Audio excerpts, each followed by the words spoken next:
প্রিয় সরকারি চাকরিজীবী ভাই ও বোনেরা, আসসালামু আলাইকুম। আজকে নিয়ে এসেছি আপনাদের জন্য দারুণ একটি সুখবর।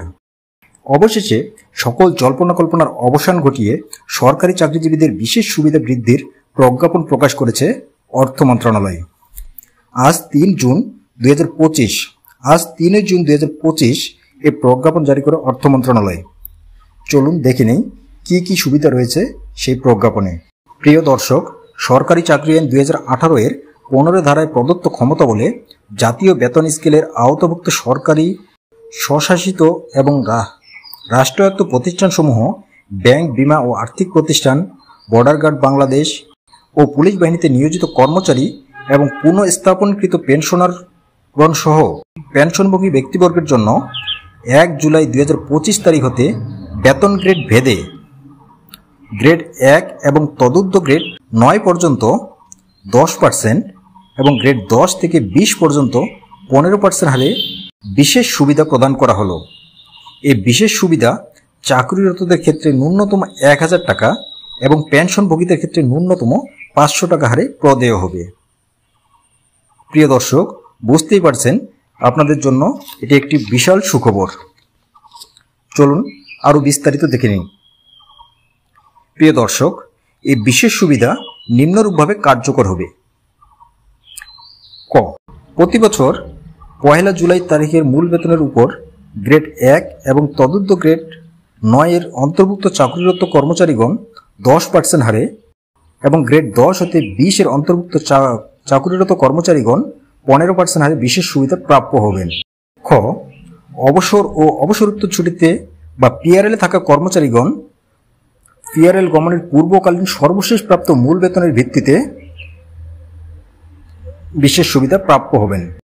গ, পেনশন এবং পুনঃস্থাপনকৃত কর্মচারীগণ সরকার হতে পেনশন গ্রহণকারী কর্মচারীগণ পেনশনের বিদ্যমান অংশের উপর উপর্যুক্ত অনুচ্ছেদে বর্ণিত গ্রেড ভিত্তিক হারে বিশেষ সুবিধা প্রাপ্য হবেন। প্রিয় দর্শক, এখানে একটি গুরুত্বপূর্ণ ধারা রয়েছে ঘয়ে। কারা এই সুবিধা প্রাপ্য হবেন না? যে সকল অবসর গ্রহণকারী কর্মচারী তাদের গ্রেস পেনশনের 100% অর্থাৎ সম্পূর্ণ অংশ সমর্পণ করে এককালীন আনুতোষিক উত্তোলন করেছেন এবং এখনও পেনশন পুনঃস্থাপনের জন্য উপযুক্ত হননি, তাদের ক্ষেত্রে এই বিশেষ সুবিধা প্রযোজ্য হবে না। অর্থাৎ শতভাগ পেনশন সমর্পণকারী কর্মচারীগণ এই সুবিধা প্রাপ্ত হবেন না। চ, সাময়িক বরখাস্তকৃত কর্মচারীগণ সাময়িক বরখাস্ত হওয়ার তারিখের অব্যাহতি পূর্বের মূল বেতনের 50% মূল বেতনের 50%-এর উপর উপযুক্ত অনুচ্ছেদ ক এ বর্ণিত গ্রেড ভিত্তিক বিশেষ সুবিধা প্রাপ্য হবেন। ঘ, এখানে আরও একটি গুরুত্বপূর্ণ অনুচ্ছেদ রয়েছে 6 এ। বিনা বেতনে ছুটিতে অর্থাৎ লিভ উইদাউট পে থাকাকালীন কর্মচারীগণ এই সুবিধা প্রাপ্য হবেন না। প্রিয় দর্শক, সরকারের রাজস্ব বাজেট হতে প্রদত্ত অনুদানে পরিচালিত প্রতিষ্ঠান ব্যতীত অন্যান্য স্বশাসিত সংস্থা, রাষ্ট্রায়ত্ত প্রতিষ্ঠান এবং ব্যাংক, বীমা ও আর্থিক প্রতিষ্ঠানসমূহের কর্মচারীদের ক্ষেত্রে যারা জাতীয় বেতন স্কেল 2015 এর আওতাভুক্ত, এ সুবিধা প্রদান বাবদ প্রয়োজনীয় ব্যয় সংশ্লিষ্ট প্রতিষ্ঠানসমূহের নিজস্ব বাজেট হতে মেটাতে হবে। আরও একটি গুরুত্বপূর্ণ ধারা রয়েছে 4 এ। অর্থ বিভাগের আদেশ নং 32 তারিখ 18/7/2023 এত দ্বারা বাতিল করা হলো।